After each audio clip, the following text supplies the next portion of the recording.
So, part Roman 2, there is outline of Constitution of Kenya 2010, which is actually in page 23. Chapter 1 starts at page 27, power of the people and authority of the Constitution. Chapter 2 is the Republic. And I'll ask questions here. So, what is a republic according to Constitution? You're asking me? The Republic on chapter 2. What does that entail? The Republic.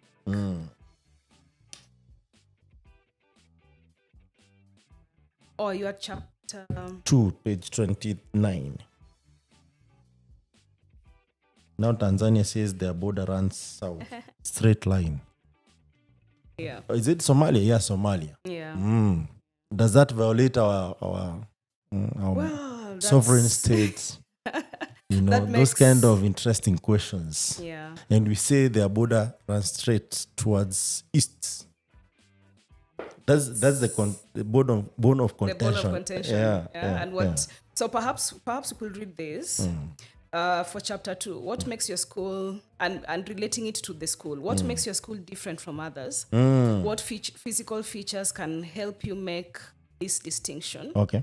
Is it your school logo or uniform? So to help understand the Republic, it says every sovereign country must determine its own identity. Yeah. Every sovereign country must determine its own identity. Yeah. So that's one of the characteristics of the Republic. So this chapter defines Kenya's territory, giving the characteristics of a republic, and sets out its attributes that give Kenya its uniqueness, including our national flag. The chapter further identifies Kiswahili and English as official languages and also outlines our national holiday. Yeah. And that reminds me something interesting here, that Kenyans believe that what unifies us are Kenyan on Twitter and memes and what else?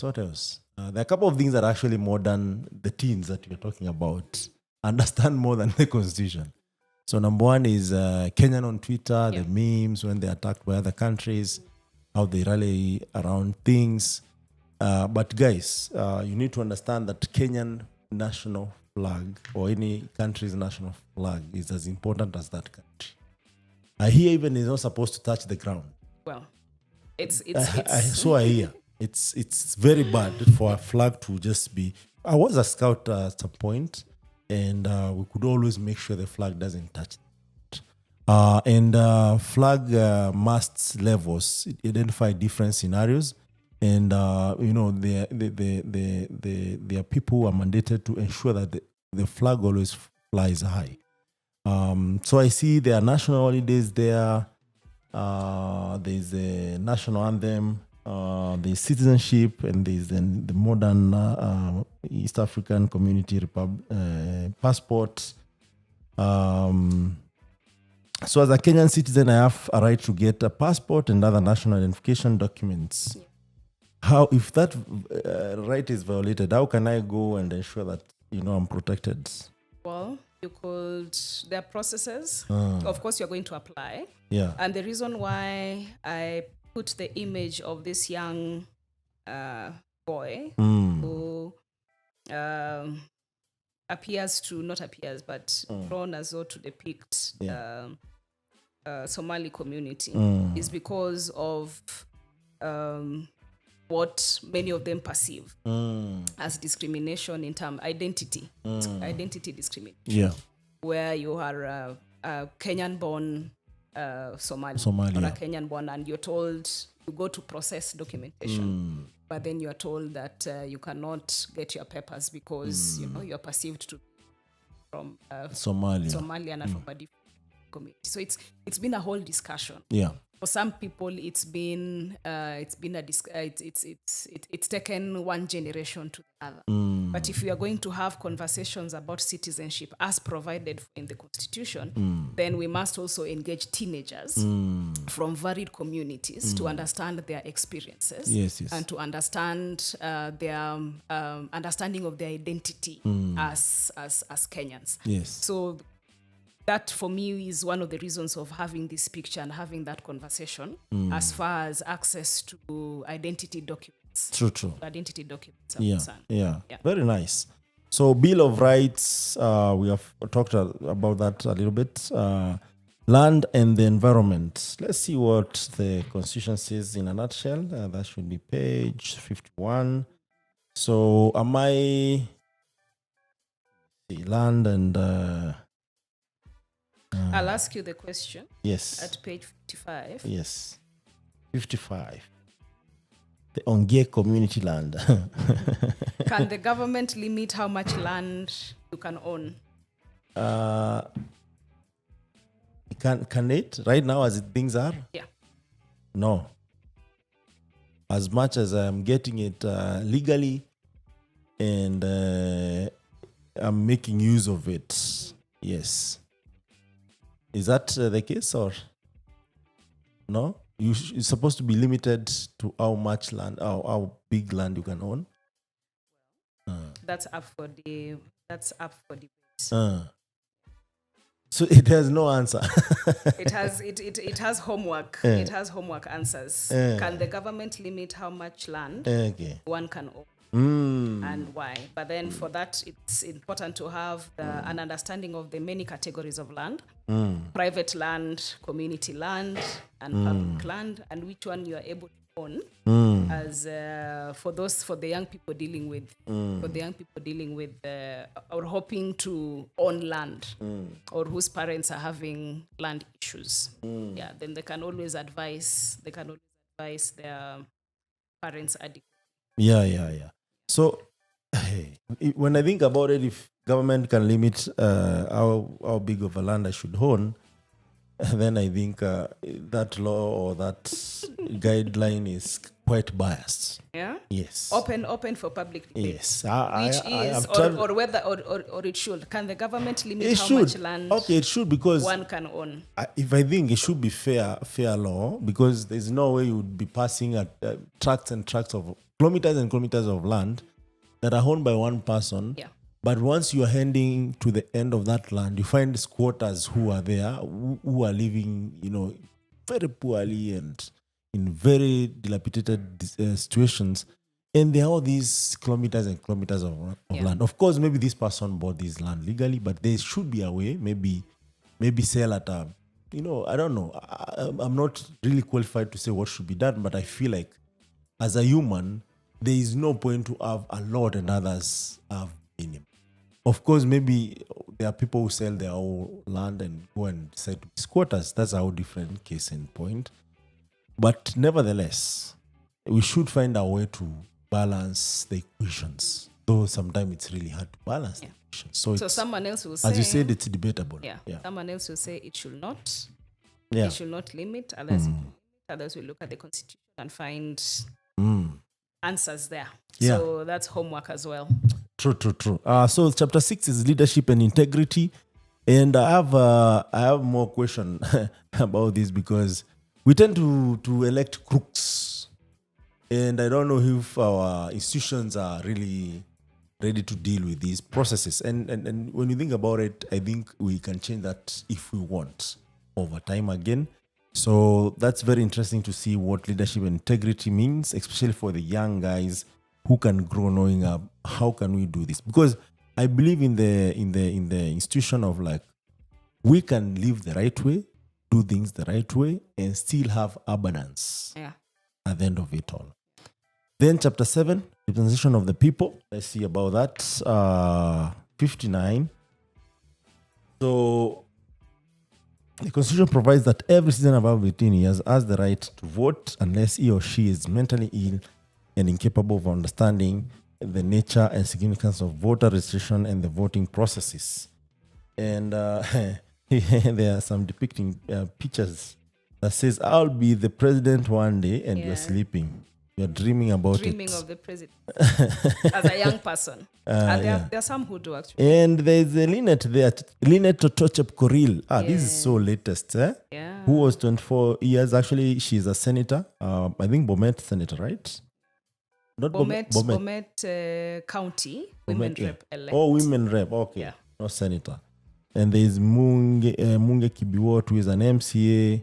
Who was okay. So that section is about at 19. Okay, this is him. young people who made a mark. If you're talking about representation of the people and and the constitution giving young people the right to vote or to stand for election. So it's also good to highlight the young people who've made a mark, who've stood out and said, I want to vie. We have, and we gave different examples. Lynette Toto is the recent one. You have a lady called Proskovia Angelot Oromite, who became Africa's youngest member of parliament at the age of 19, after she won the Usuk County elections in the 2020 general election in Uganda. So was she voted back after 5 years?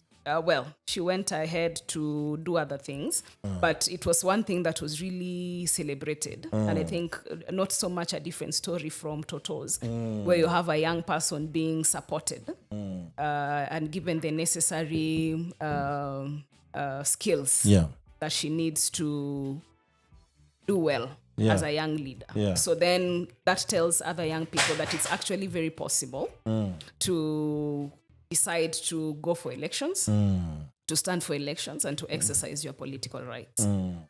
Then I see you have a table nicely done there, indicating the office, elected, nominated by. Then there's a role. Because also when you elect someone, you need to know what their role is, because you tend to elect leaders and then we make them chief guest in every other event, which is not fair per se. So, but also again, I think that is debatable. And then there are numbers there. What do those numbers represent? Oh, the numbers of the people who are okay. I see. Then we have Honorable Mother Karua and Honorable Charity Kaluki Ngilu. How many people know? How many young people know that she was the first ever female presidential candidate in Kenya? Because she's still alive. True, it's important for us to have history for what it is and to celebrate those who've gone before us as they should. Charity Ngilu, that is. Maybe zero. Charity Ngilu ran for president. I remember very well. I shook her hand in 1997 back in Isiolo. Now it's Isiolo County, but Isiolo Town though. So, and and even the one for Martha Wangari, of which some of them have experienced. She's also Kenya's first female presidential running mate, following her nomination by a major political party. And this is very significant. This is in 2022. Yes. And this is very significant within this chapter on representation of the people, because it's not just for older people that have witnessed the struggle, but it's also for the young women especially. That many years later, this happened, and how significant it is for younger women who this path has already been open for them. So that as they're reading the Constitution, as they're continuing to engage, let it not be something alien. 10 years from now, let it not be something alien. Let it be something that has happened, and it is possible to happen. We just need to normalize it moving forward, because the Constitution provides that space, provides that platform. It is us to change our mindsets and to ensure that in the next election, the next 3-4 elections, it is not we have as many female presidential running mates as we could. Okay. Now, chapter 9, the executive. There's a legislature where talking about the laws and the making of those laws. So when you think about it, I have the right to share my views on the bills that are discussed in Parliament. And you talk about public participation. Are we allowed to go to the Parliament to listen to those guys debate about, their salaries or something? Well, you can't go to Parliament and see it, but some of the developments and the requirements is that it's made public. Because before it was closed. Yes, it was a closed people affair. Yes. But then now with the changes, ensuing changes, reforms, because that was also part of the reform agenda, reforms within the legislature, then you make it public as part of the public participation, so that you're not sitting at an ivory tower making laws, Yes. but your people can see how you participate, what you say, and the kind of decisions you make. I'd like to ask you a question. Yes. And it's also homework for those who might not get it right. Yeah. On page 73, at H, is it true or false that a senator is a member of parliament? True or false? I think it's true. They are a member of parliament. They make laws for the counties. They are county representative. Is that right? How do you know if you are right or wrong? Or you And just J, the National Assembly makes laws. No, let me not ask you that one. The Senate makes laws for the country. for the country or county? The Senate, is it true or false? The Senate makes laws for the country. The Senate for the country. Yes, true. Yes, I'm thinking where maybe and this might be wrong, I don't know. Where a parliament passes law, that is the lower house, and then it's taken to. There are some laws that, for instance, if you want to impeach a president, that's the one that has been commonly spoken about. The members of parliament makes a law. Maybe they carry out the bill of impeaching the president. Then the Senate has to approve that bill to be implemented. So I assume that affects the whole country as a bill. Maybe there are other scenarios where they don't need to get involved. But that's, you say these answers, I can get them from this book? Yes. And use the Constitution as well. Okay. Because the focus of the Senate is to protect the interests of the counties. Not country. Of the counties. Counties. Yeah.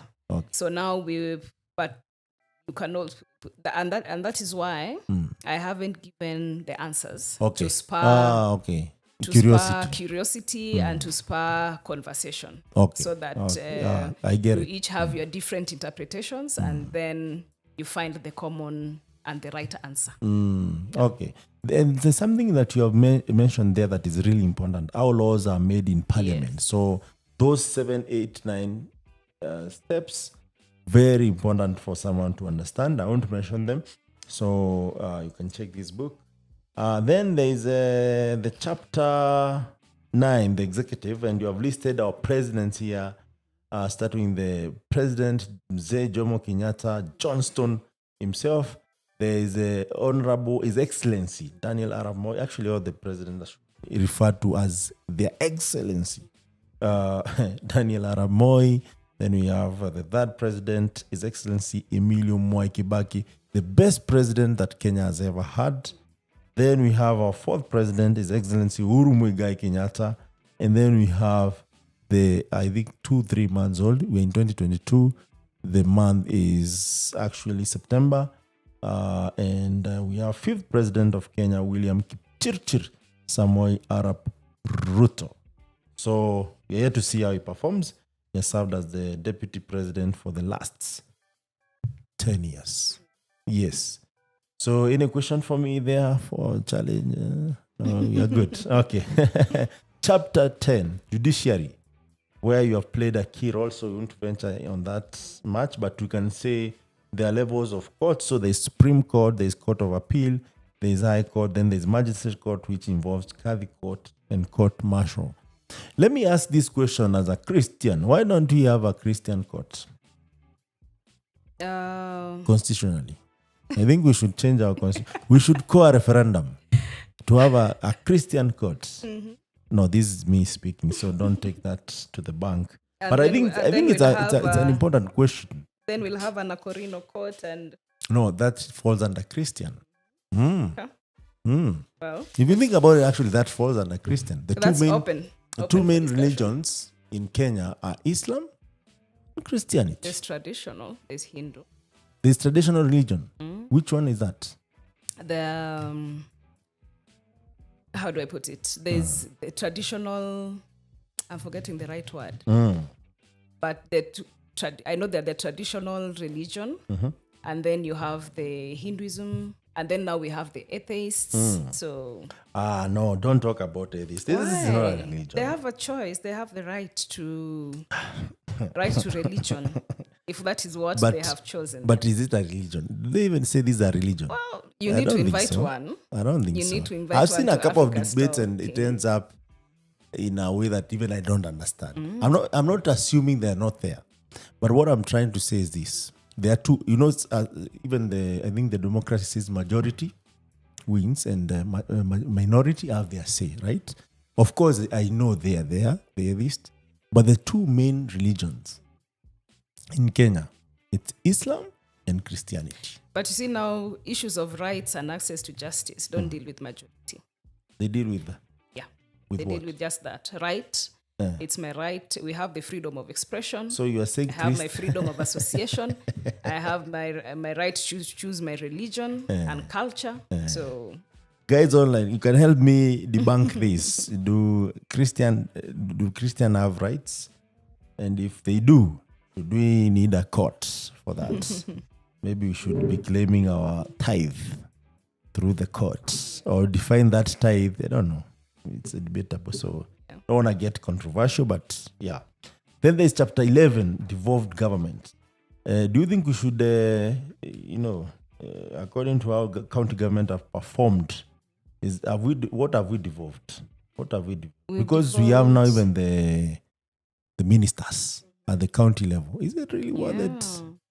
The whole purpose was to ensure that services were, you devolve services, you devolve resources, because for those who lived the experience before devolution, you needed an ID, Nairobi. You needed anything else.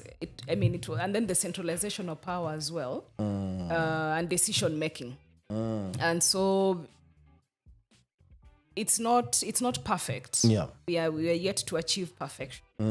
But it has its advantages. There's a lot that it has helped with. But in terms of even just giving that political identity to those who feel that way at the county level.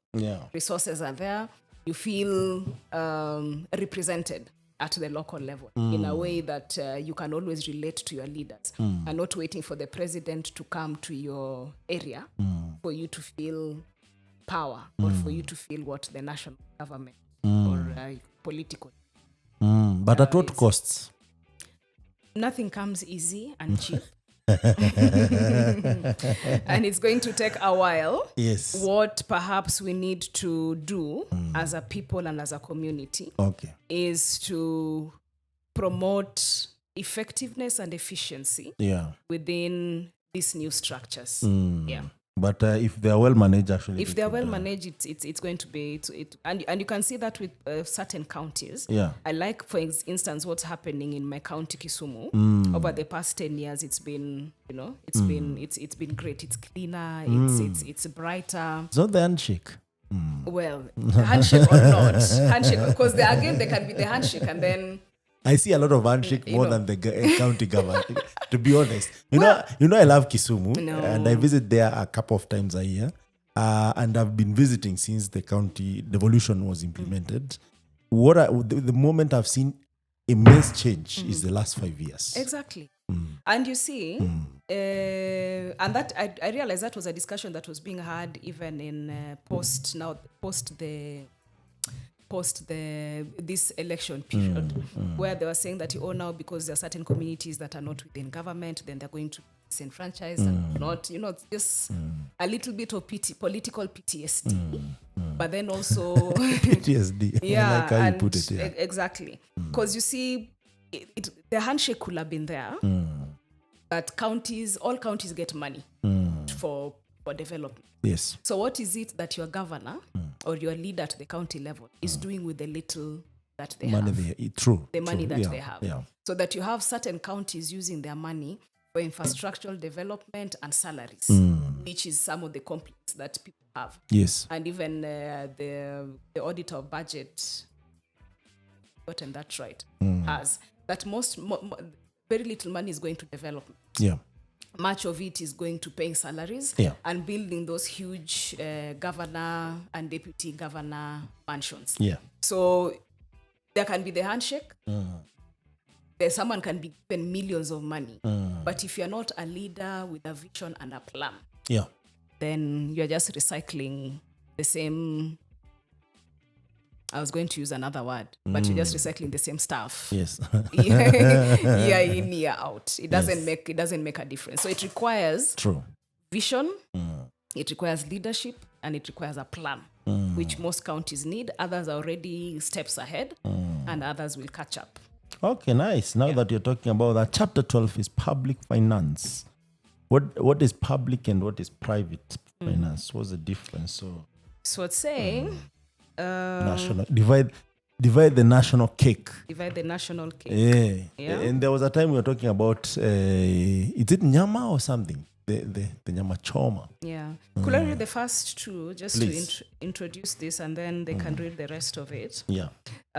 Under chapter 12 on public finance, I wrote, your family has a budget that guides how you spend your money through the year. This budget helps you cover your needs, your wants, expenses, and saving goals. Yeah. The government also has a national budget, which it uses to plan its income and expenditure. The government, for example, needs money to provide various services to citizens. Public hospitals require drugs and equipment to provide quality health care, while public schools need books and qualified teachers, all who need to be paid. Accordingly, public money collected through taxes should be properly managed for the benefit of all at the national and county level. The Constitution requires that the government is answerable to citizens on how it uses public money. So all public money collected, taxes, by the national and county government is placed in a consolidated fund. Then both the national and county government are then required to come up with budgets indicating the activities they intend to undertake within the year, including the construction of roads, hospitals, cattle dips, and other infrastructure. So I think that gives good introduction to Do you the still have chapter. cattle dips? Well, modernized, because cattle still have to be dipped. Cattle still have to be cattle dipped. dips. I remember back in the day, I'm like, do you still have those cattle And they were dips? powerful They things, by were the way. community, actually. Very community. And the I person don't who think they managed them, exist. or the person Nowadays, whose land they were in, people using knapsack, and they are modernized. I think I've seen modernized. Because the cattle have to be dipped. You can't spray them individually like that. All the medicine won't get it. So they're modernized one where they have the showers and then some spray thingies for medicine. And a year ago, people are going through cattle dips in some county. I wouldn't say which county is that. The shade. They are called the shades. And I'm saying you're throwing shade at some other people. No, it's true. They were built, some spraying. You just pass there, you're sanitized.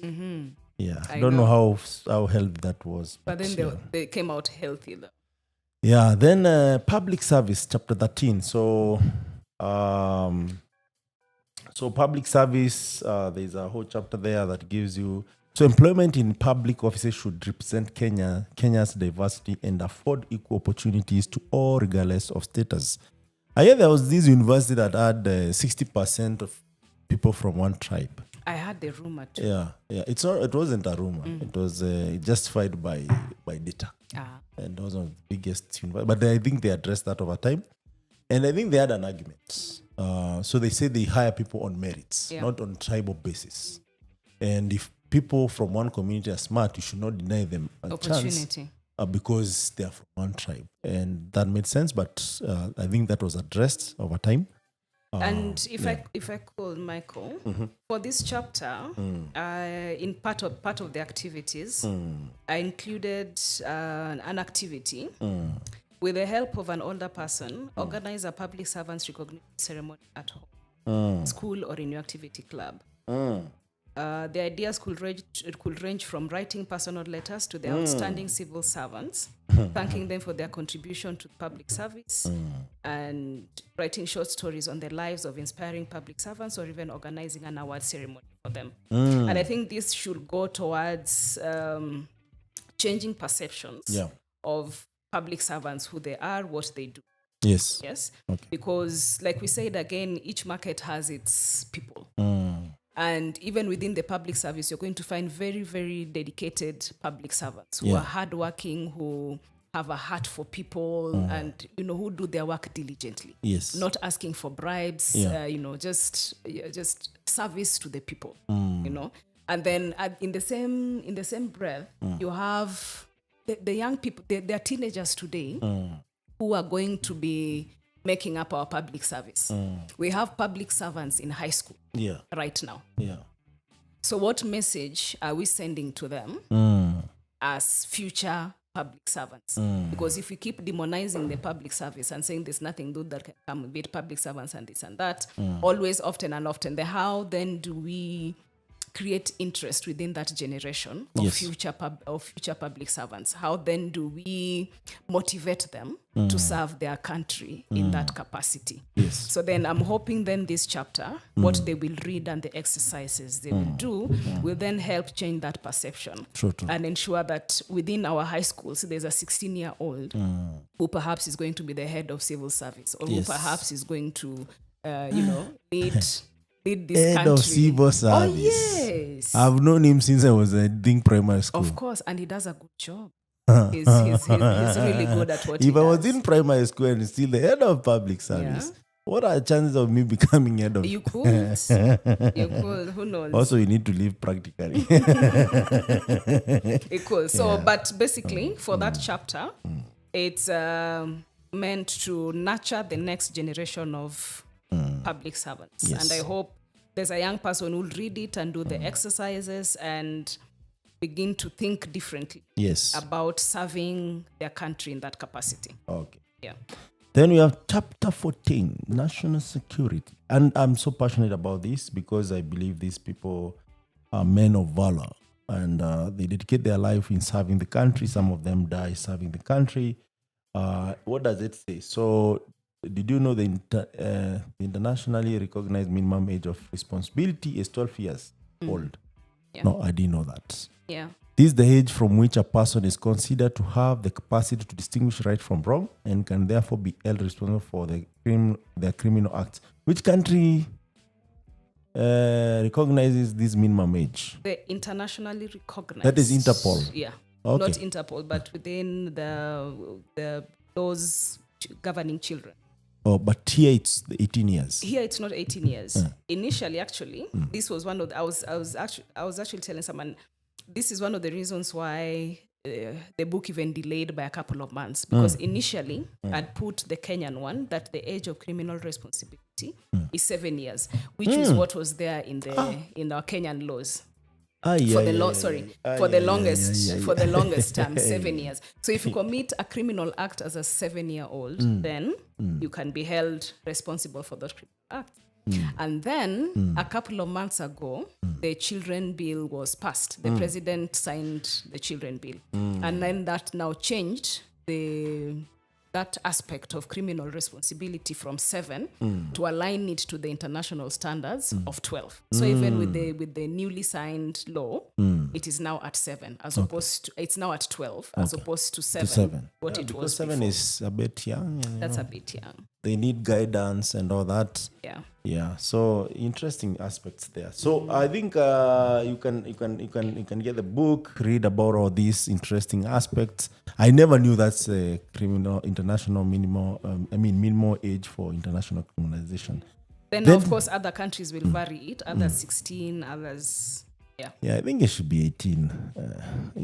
Or 21 if you allow someone to drink alcohol at 21. Why are you criminalizing their acts at that tender age? It should be okay. It should be fair.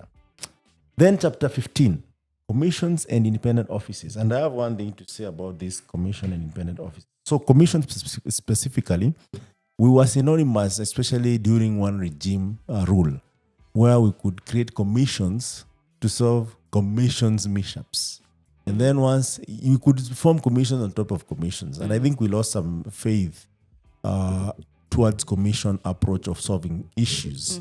So, and I think the new constitution talks about, it's not so new, it's 2010 constitution, talks about how this can be actually established in a way that it's not compromisable to the ruling regimes. And there are a number of commissions that are approved in the Constitution. I can see you have listed them here. Yes. They're like 1, 2, 3, 4, 5, 6, 7, 8, 9, 10, 11, 12, 13. Only.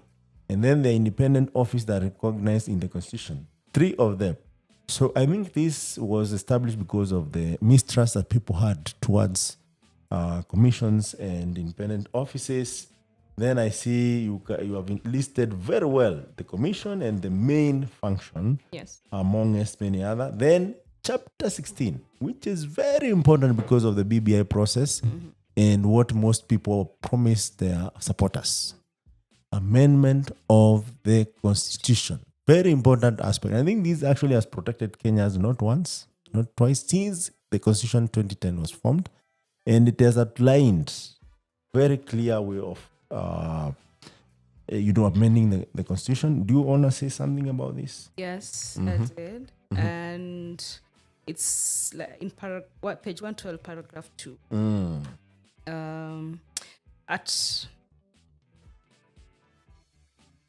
I could do why. So the first one, introduction. You have read how important the Constitution is to the society. It is a reflection of your wishes on how you want to be governed and how your rights and freedoms should be protected. Yeah. The Constitution recognizes that society is forever changing, and what may be good for you today may not hold the same value for you tomorrow. Yes. It therefore prescribes processes through which its provisions can be changed to suit your emerging needs and wishes. Now, it is this process of including new views, modifying or removing sections of the Constitution that is referred to as amending the Constitution. Yeah. So I think that introductory chapter gives a good basis for that conversation. So that one, it's an understanding that the Constitution is dynamic. Yeah. And it is dynamic in the sense that it reflects the dynamism of a society and a people and a group. So that what we need right now might not be what we need 10 years from now. True. Things might change. Yes. And if we are going to abide by the law, if we are going to be law-abiding citizens and focus on the rule of law, then the laws are supposed to work for us. Laws are supposed to serve society as opposed to the other way around. Yeah. So the laws that serve us today might not be the same laws that will be good for us. And it cascades all features. Take, for instance, the cultural issues that we keep dealing with. Then issues of FGM or FGM in particular serve the purpose for that community, but they do not serve communities. They do not serve us from a cultural perspective. So then we'll change that and say, fine, we respect cultural rights, but then these particular rights are not serving us anymore. So then we are going to change it. And then now at a broader scale, relating that to amending the Constitution. Yes. Yeah. Okay, nice. Then we have Honorable Retired, is it retired or does the RT in Raila Odinga mean? Yeah. RT for Raila Odinga. I see Right that. Honorable. Right Honorable. Yes. Raila Amolo Odinga and Uhuru Muigai Kenyatta shaking hands in 2018. And then the use case of BBI, you can read that and see for yourself. And then there are chapters there, proposed amendments. There are a couple of amendments that have been done here. Not so many of them, of course. And is it true that if you change constitution too much, you're not supposed to change it too much? Because it will hurt everything that it stands for. I don't know if there's a limit to the number. Not that I have identified, because again it goes back to the dynamism of society. Yes. Yeah. Yes. And perhaps that could come from the conversation that most had with the Independence Constitution, where it was changed so many times to a point where it lost value and meaning to the people that it was meant to govern. Yes. And of course, now those are some of the things that the 2010 Constitution has tried to guard against by providing now the processes of amendment, so that it's not a personal whim, but it is something that requires consultation between citizens and the leaders. It's not something you wake up and you amend it tomorrow and then you change it the next day and you say something next week. It's something that requires moving forward with the constitution, very consultative and very thorough. Yeah. Nice. And last but not least, there is a chapter 17, general provisions. These are about definition of adult, child. But very interesting here at the end of, I think, page 132, it says my current affairs worksheet. Yes. So it talks about tracking the implementation of the Constitution itself. And it talks about use your current affairs worksheet on the next page to learn more about the Constitution by keeping track of how it is being implemented in your community. For example, what activities are happening in your school or in your locality? Do they further any aspect of the Constitution? Which leaders are in charge of that activity and how are they exercising their powers and responsibilities? You can also extend your knowledge and analysis to county and national events. For instance, what directives did the president or your governor issue this week? Are they legal? How does it affect your welfare and community interest? Stay informed about what is happening around you through newspapers, social media, and radio and television programs. Write your thoughts on the current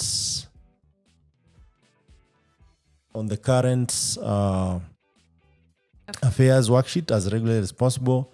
The more information you gather and analyze, the more informed and confident you will be about the Constitution. Remember to keep and refer to the Constitution of Kenya 2010 as you inform yourself of these current affairs. And I like this part because if someone can make it an almost daily affair, and the purpose is to ensure that as a young person, you understand that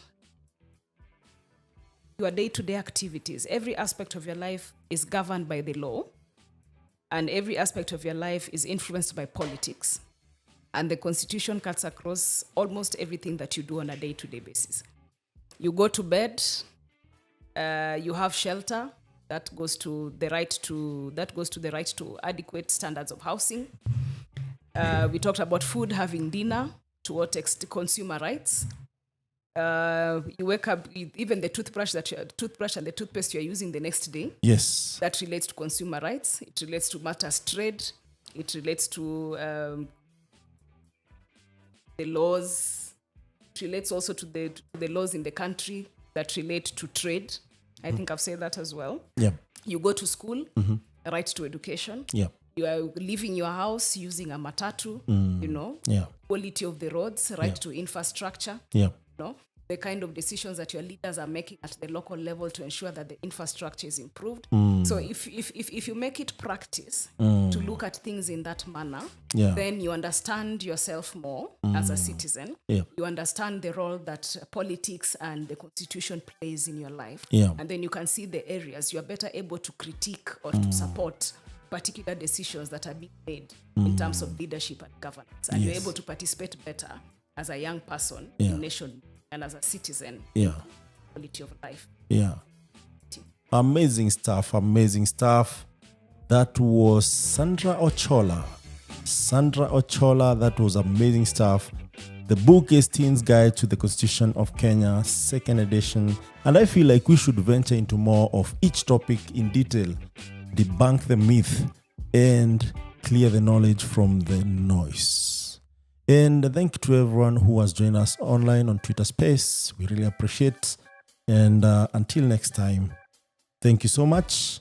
But last but not least, I would recommend this book to any person who wants to support youth and also buy it for yourself. Actually, even for adults, you can read to, get the feel of what Constitution addresses and more. Until next time, I'm your host, Michael Kimathi.